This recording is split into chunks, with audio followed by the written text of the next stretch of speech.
Hey guys, it's Mike. Today we're going to talk about how to add a button and make changes to your register.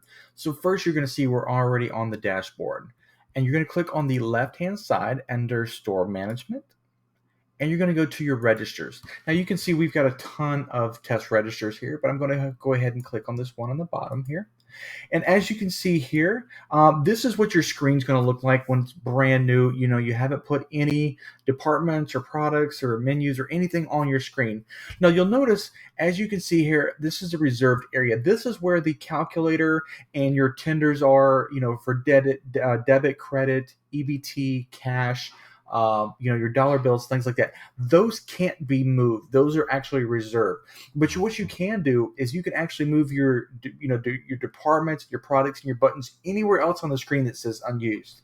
So I'm going to show you what you want to do is you want to. I'm just going to use, for example, I'm going to hover over the department and I'm going to click and drag this button wherever I would like it.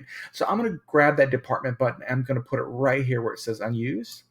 And what that's going to do is that's going to bring me up a configure button page. What I want to do is I want to select the department. And for example, we're just going to go ahead and click lottery scratch off. And next you can actually choose the color. Let's go ahead and we're going to choose yellow. You could do either blue, red, turquoise, purple, black if you wanted to, whatever, the color palette you choose. I'm going to go ahead and click yellow. And right below, I'm going to hit Save Change. So now that button's on the register page right here, and we're going to go ahead and add a couple of more buttons. I'm just going to go ahead and put this one in the corner here, and it's going to bring up that Configure button page.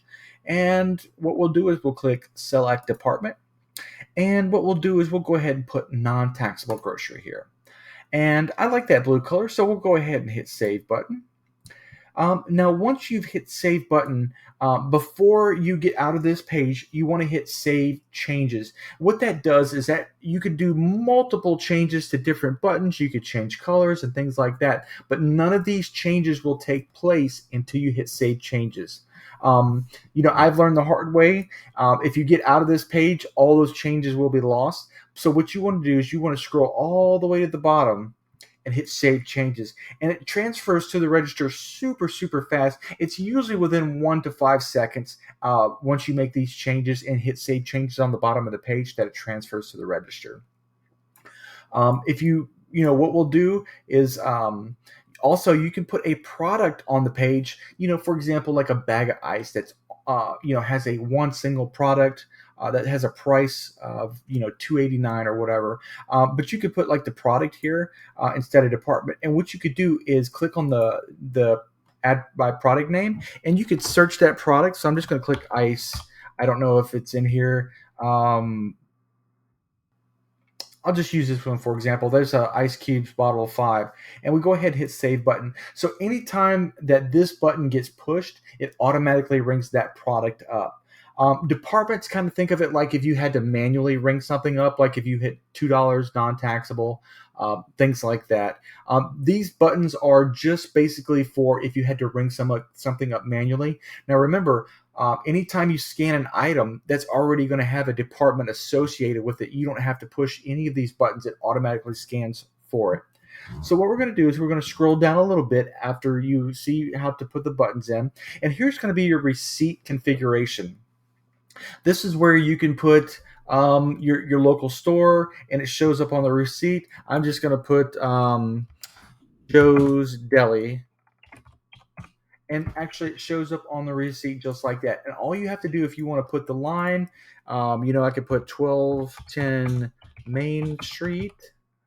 It'll show up, and then I'll also I can just put the city and town, or the city and state. I'll just put any town, Florida, and it shows up on the receipt like that. So you're able to change exactly what you want on the receipt.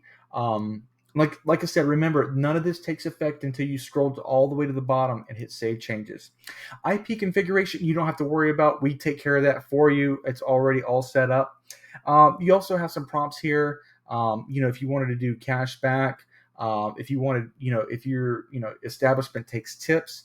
But you'll see a lot of different settings. Most of this is already going to be set up for you. You don't have to worry about it. But you do have a ton of features that's, right there, easily able to be implemented into your system if you want to.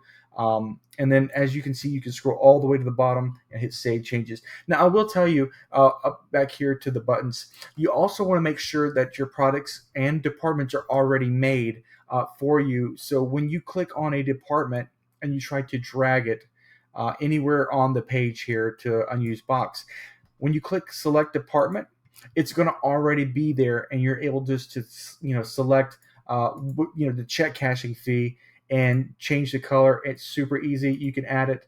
And then once you hit Save Changes, it automatically goes to your register. Well, that's pretty much it for that, guys. I mean, if you have any questions, please don't hesitate to reach out. I'll show you something really quick. If you don't like the button, you're not able to drag and move it over like you would think, like normally, like you do on an iPhone. So what you would do is you want to grab the unused and just put over top of it, and it becomes an unused box again. And then you could just grab your department and put it back here and name it whatever you possibly would want. Well, that's pretty much it, guys. If you have, like I said, if you have any questions, please don't hesitate to reach out to tech support. We're happy to help you.